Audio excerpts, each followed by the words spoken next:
আজ আমি স্পষ্ট বুঝতে পারলাম উনি আমার জন্য এত কষ্ট পাচ্ছেন।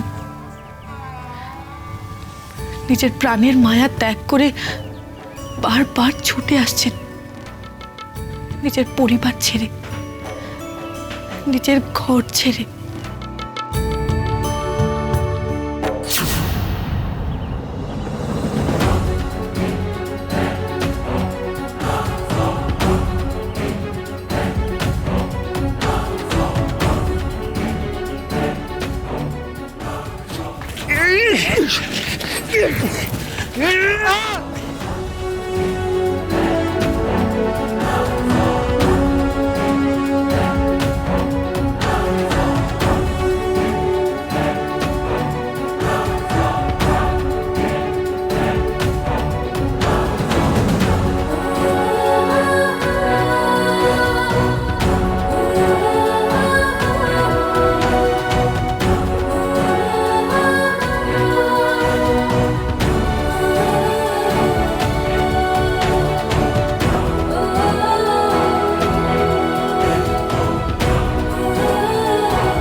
এ কি করে হলো মা?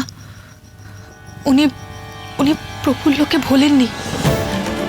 আমি তো ভেবেছিলাম উনি নয়ন বউকে নিয়ে সংসারী হয়েছেন,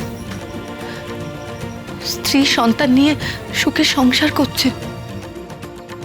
আমি আর আমার স্বামী নৌকোতে বেরিয়েছিলাম। হ্যাঁ, উনি কত রঙ্গ রসিকতা করছিলেন, গল্প করছিলেন, আমার মাথায় ফুলও গুজে দিয়েছিলেন জানো। তবে কি জানো তো, উনি না ঘোরের মধ্যেও সারাক্ষণ আমার নাম করেন, আমাকে খোঁজেন। তাই ওনার পাশ থেকে আমি কোথাও সরতে পারি না। নেহাত তুমি বলছো এতে ওনার ভালো হবে, তাই বাধ্য হয়ে যাচ্ছি। কিন্তু না, আমি ভুল ভেবেছিলাম, আমি ভুল ভেবেছিলাম।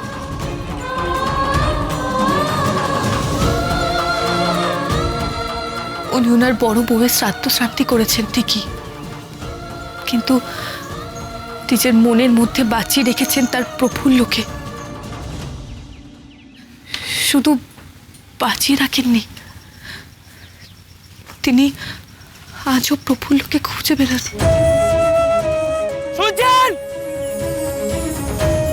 একটিবার শুনুন, যাবেন না, শুনছেন?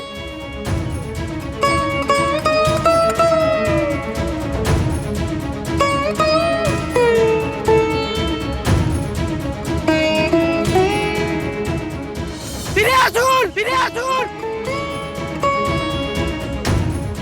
শুনছেন? শুনছেন? একটিবার দাঁড়ান, একটিবার দাঁড়ান। প্রফুল্ল, প্রফুল্ল, প্রফুল্ল।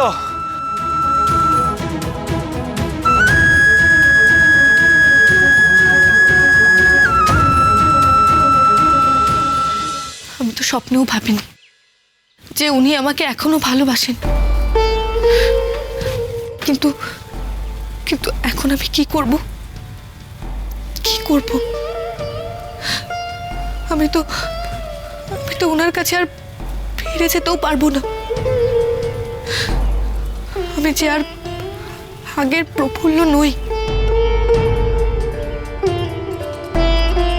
আমি যে এখন ডাকাত রানী দেবী চৌধুরানী।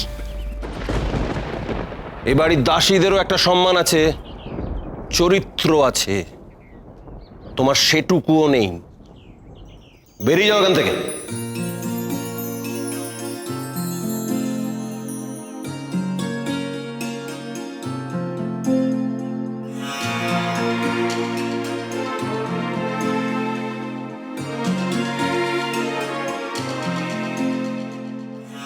কোথায় যাব? আবার ফিরে যাব? আবার ফিরে যাব সেই গ্রামে যেখান থেকে আমি বধূবেশে এসেছিলাম? তাহলে বলে দিন, আমি কি উপায়ে দিন যাপন করব? চুরি করবে ডাকাতি করবে।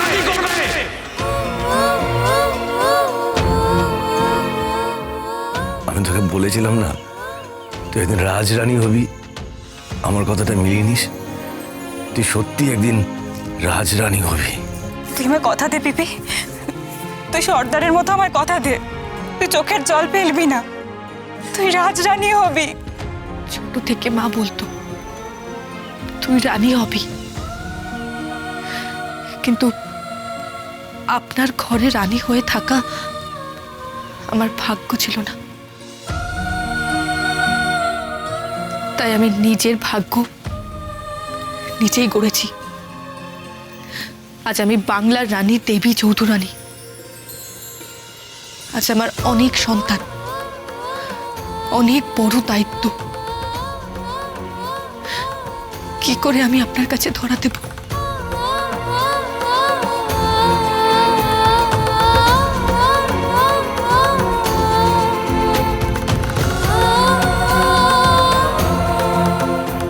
দেশের জন্য, দশের জন্য আমি তৈরি হতে প্রস্তুত। প্রতিটি মুহূর্তে মনে রাখবে তুমি দেশ মায়ের চরণে নিবেদিত।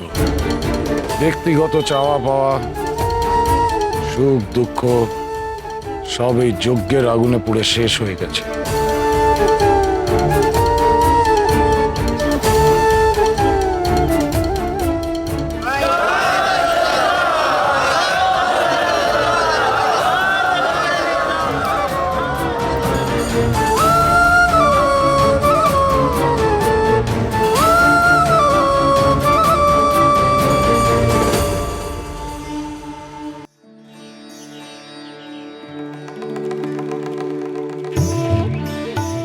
আমাকে আপনি ক্ষমা করুন।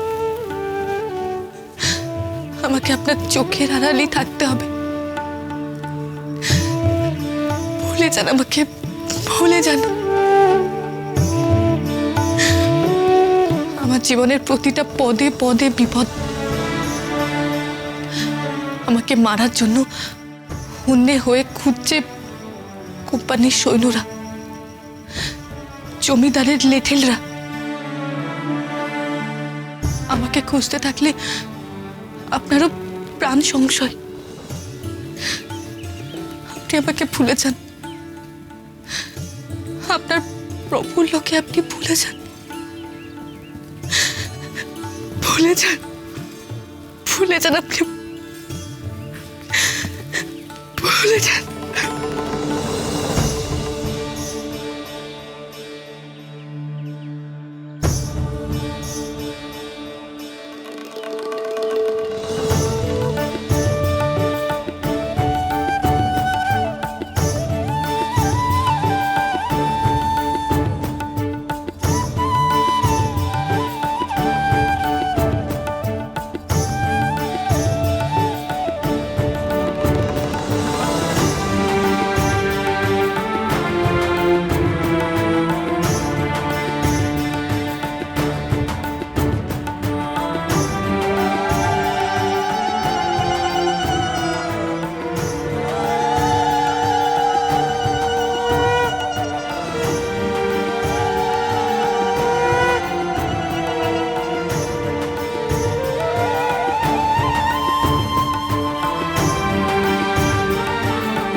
প্রফুল্ল আপনাকে সারা জীবন লুকিয়ে রাখবে নিজের মনের মণিকোঠায়, কিন্তু